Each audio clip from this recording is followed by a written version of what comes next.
Assalamualaikum warahmatullahi wabarakatuh. Pada kesempatan kali ini kita mau bahas soal amputasi ya. Kapan kita waktu mengalami patah tulang itu harus dilakukan amputasi. Itu sebenarnya kalau nggak benar-benar terpaksa kita nggak akan amputasi. Cuman pada intinya untuk tindakan amputasi itu kita ada indikasi. Indikasi itu istilahnya kayak syarat atau kondisi di mana hal itu bisa dilakukan, namanya indikasi. Yang pertama yaitu death.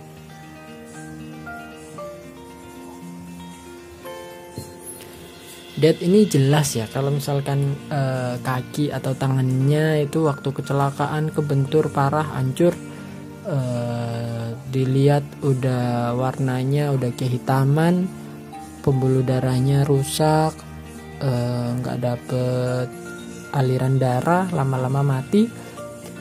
Kaki atau tangan yang mati itu nggak mungkin bisa dipertahankan, nggak mungkin kita bisa pasang pen. Jadi pilihan yang paling optimal adalah diamputasi. Jadi kalau memang kondisi dari kecelakaan parah udah nggak bisa diapa-apain lagi, kondisinya udah mati jaringannya, ya terpaksa kita amputasi. Sampai sini bisa dimengerti ya. Soalnya kadang-kadang beberapa orang meskipun kondisinya hancur banget tetap bilangnya jangan diamputasi dok, padahal itu resikonya lebih besar daripada dipertahankan. Lalu selain death atau kaki atau tangan yang mati, yang kedua adalah dangerous.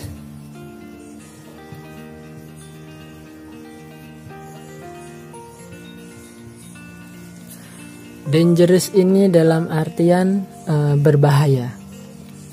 Berbahaya itu kaki atau tangannya ini hidup, patah tulang atau kena apa hidup, cuman dangerous ini berbahaya bila dipertahankan.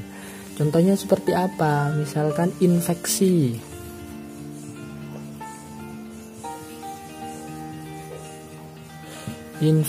yang udah berat banget, dia sampai sepsis itu misalkan ya, dia sampai kehilangan kesadaran, panas tinggi, kondisinya lemah. Dengan mempertahankan kaki atau tangan itu bisa mengancam nyawa, itu namanya dangerous. Kalau misalnya diamputasi, sumber infeksinya hilang, nyawanya bisa terselamatkan. Atau yang lain adalah misalnya tumor terutama yang ganas. Tumor yang ganas dia bisa metastase atau bisa menyebar ke tempat yang lain. Awalnya tumornya di tangan atau kaki, tapi kalau ditunda-tunda pada jenis yang ganas bisa menyebar ke paru-paru, bisa menyebar ke otak, ke tulang belakang, segala macam, makin parah.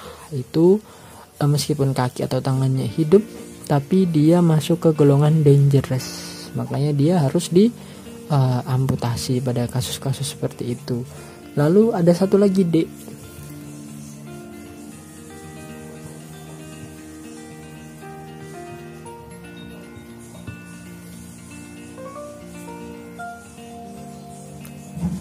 Oke, tulisannya bukan itu sebenarnya.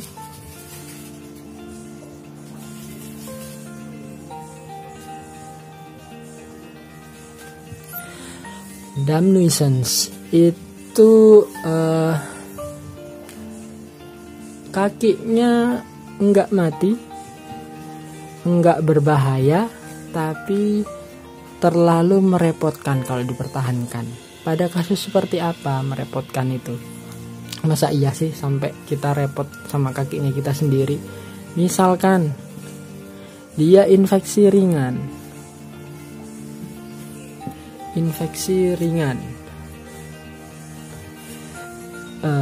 tapi dia bertahun-tahun nggak selesai, nggak sembuh. Misalkan pada orang yang diabetes, luka kecil, borok, keluar nanah, udah dirawat luka, udah dibersihin, keluar borok lagi. Solusinya bisa kita amputasi biar jaringan yang nggak bagus hilang sekalian. Lalu misalkan contoh yang lain, kakinya patah, udah karena awalnya remuk atau gimana, dia masih hidup, dia nggak infeksi, cuman nggak nyambung, udah coba diplat, udah coba dipakai pen luar, diplat dalam, dia tetap nggak nyambung, pasiennya nggak bisa jalan sampai bertahun-tahun. Jadi ini masuk ke kategori non-functional. Sesuatu yang nggak berfungsi tapi terus di maintenance, harus dirawat luka, harus dibersihin, itu kadang-kadang merepotkan.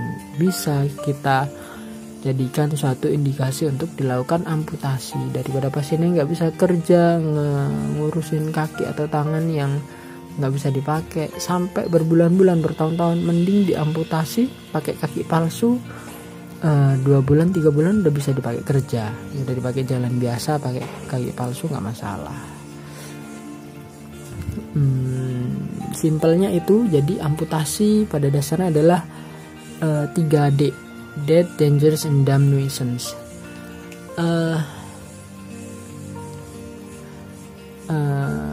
To the point, 3 poin itu yang perlu diperhatikan. Mungkin pada aplikasinya nanti pertimbangannya macam-macam. Intinya adalah waktu kita menyarankan untuk amputasi itu adalah pilihan terakhir.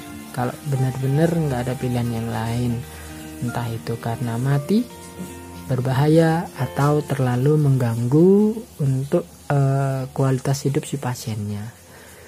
Mungkin teman-teman ada yang punya pengalaman, ada yang punya kenalan pernah mengalami seperti demikian, atau jangan sampai ya, tapi kalau misalkan sedang mengalami tapi masih bingung, masih dibawa pulang, belum dilakukan tindakan, boleh sharing-sharing di kolom komentar.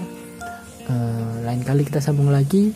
Habis ini kita tunjukin beberapa foto ronsen dan foto gambaran kaki atau tangan yang remuk untuk lebih jelas aja. Sampai ketemu di lain waktu. Assalamualaikum warahmatullahi wabarakatuh.